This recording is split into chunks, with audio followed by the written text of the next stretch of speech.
Hello students, welcome to YouTube channel maths continent. देखिए बेटा, maths continent में मैंने आपको बताया था कि अपन ने साइंस की प्लेलिस्ट अलग से बनाना स्टार्ट कर दी है। तो साइंस की प्लेलिस्ट में मैंने कुछ टॉपिक आपको साइंस से करा दिए हैं। साइंस में मैंने आपको करा दिया बेटा वर्क। तो वर्क के जो आगे का चैप्टर है वो है आपके कोर्स में सेंट्रीपिटल फोर्स। देखिए सेंट्रीपिटल फोर्स होता है क्या, पहले समझेंगे इसको।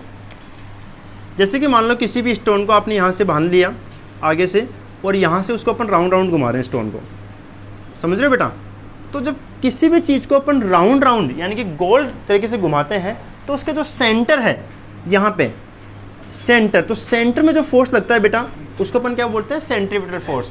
किसी भी चीज़ को के सेंटर में, कोई मान लो आप इमेज करो कि आपने पत्थर से धागे से किसी पत्थर को बांध लिया। बांधने के बाद क्या करो, अपन उसको ऐसे घुमा रहे हैं, तो घुमाने से क्या होगा, अपने हाथ के अंगूठे पे सेंट्री फोर्स लेगा, उसको अपन क्या बोलते हैं, सेंट्रीपिटल फोर्स। यानी कि ऐसा फोर्स जो किसी भी ऑब्जेक्ट के सेंटर पे लगे उसको अपन क्या बोलेंगे, सेंट्रीपिटल फोर्स। तो हमने यहाँ समझा रखा है बेटा आपको कि when a stone attached to a string is rotate in a horizontal circular path, है ना, इस टाइप से horizontal circular path, the force acting on the stone is always towards the centre of circular path. तो वह क्या बनाएगा, circular path बनाएगा और सेंटर की तरफ। This force is called centripetal force. तो ऐसा फोर्स जो किसी भी ऑब्जेक्ट के सेंटर की तरफ लगे उसको अपन क्या बोलेंगे बेटा, सेंट्रीपिटल फोर्स।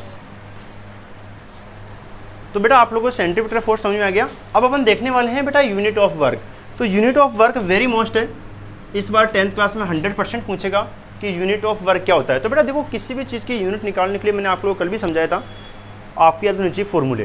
तो देखिए यहाँ पे यूनिट ऑफ वर्क का जो फॉर्मूला होता है वो होता है आपके पास में work equal to force into displacement. आपको याद है बेटा। फिर आपको मैंने कल समझाया था कि जो फोर्स होती है, यहाँ पे देखो यूनिट ऑफ फोर्स, मैंने बताया था यूनिट ऑफ फोर्स क्या होती है बेटा, न्यूटन, है ना। फोर्स यूनिट क्या होती है बेटा, न्यूटन होती है। और डिस्प्लेसमेंट यूनिट क्या होती है बेटा, मीटर। ये मैंने कल लिखवाया था बेटा आप लोगों को, है ना। अब आप समझे इस चीज़ को कि work equal to force into displacement. Force unit क्या हो गई बेटा, न्यूटन, और डिस्प्लेसमेंट क्या हो गई, मीटर। तो वर्क की यूनिट क्या हो गई, फॉर्मूले के हिसाब से न्यूटन इंटू मीटर। एकदम क्लियर बेटा। तो वर्क की यूनिट क्या हो गई, न्यूटन इंटू मीटर। और स्टैंडर्ड यूनिट मतलब एसआई यूनिट ऑफ वर्क क्या होती है, जूल।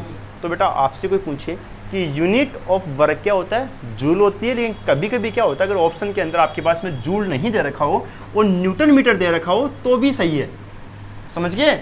तो वर्क की यूनिट क्या होती है, वैसे जूल होती है, लेकिन न्यूटन मीटर आपके पास में कहाँ से आए, फॉर्मूले से। अब क्या होता है, if force is measured in dance. देखो बेटा फोर्स क्या होता है, उसकी यूनिट मीटर होती है, लेकिन कई बार क्या होता है अपने को मतलब फोर्स टुकड़ों में लगाना पड़ रहा है, छोटे छोटे पार्ट्स में। तो यहाँ पे बताया गया है कि अगर आपके पास में if force is measured in dance, अगर फोर्स को आप डाइन में व्यक्त कर रहे हो, मतलब बहुत छोटा यूनिट होती है। तो if force is measured in dyne and displacement is measured in centimetre, अगर फोर्स को आप डाइन में व्यक्त कर रहे हो और डिस्प्लेसमेंट को सेंटीमीटर में रिप्रेजेंट कर रहे हो, then the unit of work is erg. उस टाइम पे जो वर्क होता है उसकी यूनिट क्या होती है, अर्ग होती है। दोबारा समझो इसको मैंने क्या लिखवाया है। इसके लिए मैंने फॉर्मूला बता रखा है आपको कि force work equal to force into displacement. Force unit क्या हो गई, न्यूटन, समझ गए। डिस्प्लेसमेंट यूनिट क्या होती है, मीटर। अब मैंने अभी भी समझाया आपको कि न्यूटन को डाइन में व्यक्त करते हैं, लेकिन एक न्यूटन में कितने डाइन होते हैं इसको लिख लेना बेटा। एक न्यूटन में होते हैं 10⁵ डाइन्स। ये 100% एग्जाम पूछ सकता है। तो एक न्यूटन में हो गया 10⁵ डाइन, और एक मीटर में कितने सेंटीमीटर होते हैं, 100 सेंटीमीटर, 100। तो 100 को तो कितना हो गया, 10⁵2 सेंटीमीटर। तो 10⁵ इंटू 10⁵2 10⁵7। तो 1 joule equal to 10⁵7। Dyne into centimetre को बोलते हैं बेटा अर्ग, समझ गए क्या। तो ध्यान रखना, 1 जूल में 10⁵7 10⁵7 अर्ग होते हैं। एकदम क्लियर है, समझ गए बेटा आप लोग। तो बहुत बहुत इंपॉर्टेंट है। ज़्यादा इंपॉर्टेंट क्या है, एक तो ये वाली चीज़ कि 1 न्यूटन में कितने डाइन होते हैं, दूसरी इंपॉर्टेंट चीज 1 जूल में कितने अर्ग होते हैं। एकदम क्लियर है। तो बेटा इसको जरूर ध्यान रखें आप, समझ गए बेटा। देखिए बेटा डेफिनेशन ऑफ 1 जूल। देखो 1 जूल की जो डेफिनेशन है ये भी आप वेरी मोस्ट लगा सकते हैं एग्जाम के लिए, बहुत मोस्ट है बेटा। और आप लोगों को आना चाहिए, आपको आना चाहिए कि 1 जूल की डेफिनेशन अपन कैसे बनाएं। तो पहले समझिए बेटा 1 जूल की डेफिनेशन अगर आपसे एग्जाम में 2 नंबर का 1 नंबर का पूछ लिया कि डिफाइन 1 जूल, कि 1 जूल को आप डिफाइन कीजिए, परिभाषित कीजिए, तो इसके लिए सबसे पहले क्या करोगे, इसके लिए आप करोगे, आपको पता है कि work equal to force into displacement, ये मैंने आपको अच्छे से सिखा रखा है बेटा, ठीक है। तो सबसे पहले वर्क का फॉर्मूला लिखिए आप। क्यों लिखेंगे वर्क का फॉर्मूला, क्योंकि आपको पता है कि वर्क यूनिट क्या होती है, जूल होती है। अब जब आपको फॉर्मूला पता है तो आपको बताइए कि फोर्स है, तो यहाँ पे मैं लिखा कि if force equal to 1 newton और डिस्प्लेसमेंट इक्वल टू क्या लिखा मैंने 1 मीटर। तो यहाँ समझिए बेटा कि W equal to F into S होता है। अगर आपने फोर्स 1 न्यूटन लिख लिया, डिस्प्लेसमेंट आपने लिखा 1 मीटर, दोनों को मल्टीप्लाई करो तो कितना आएगा 1 न्यूटन मीटर। और न्यूटन मीटर को अपन क्या बोलते हैं, जूल बोलते हैं, समझ गए बेटा। तो मैंने वही चीज़ यहाँ पे लिखी है कि यदि फोर्स इक्वल टू 1 न्यूटन हो, डिस्प्लेसमेंट 1 मीटर हो, तब किया गया वर्क कितना होगा 1 जूल होगा, समझ गए। उसके बाद आप लिखोगे इसको इंग्लिश की लैंग्वेज में, वो क्या होगा कि work done is said to be 1 joule.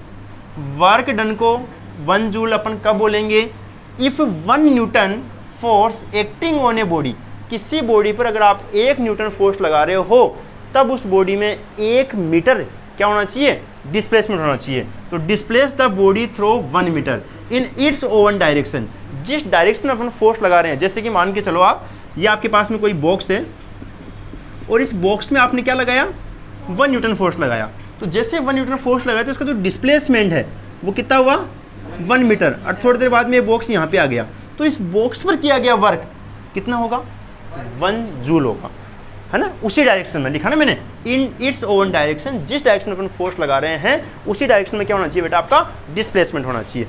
तो ऐसे किया गया वर्क क्या कहलाता है 1 जूल। क्लियर है बेटा। तो 1 जूल की डेफिनेशन बहुत इंपॉर्टेंट है, 100% एग्जाम में आ सकती है बेटा, तो इसको जरूर समझे। और 10th क्लास के लिए इस बार ये बहुत इंपॉर्टेंट चीज़ है जो मैं बता रहा हूँ आप लोगों को, क्योंकि कोविड-19 की वजह से बेटा आपकी एनर्जी वाला पार्ट कट गया है, और एनर्जी वाला पार्ट कट गया तो बचा कौन आपके पास में, वर्क एंड पावर, समझ गए बेटा। तो work and power very most topic है। मैंने वर्क आज पूरा करा दिया, अब इसे कुछ न्यूमेरिकल कराऊंगा मैं आप लोगों को, वो बताऊंगा आपको नेक्स्ट वीडियो में। जब तक आप लोग देखते रहिए बेटा, कोई डाउट हो प्लीज़ मुझे कमेंट्स बॉक्स में बताइए और वीडियो को पूरा वॉच करें। Thank you.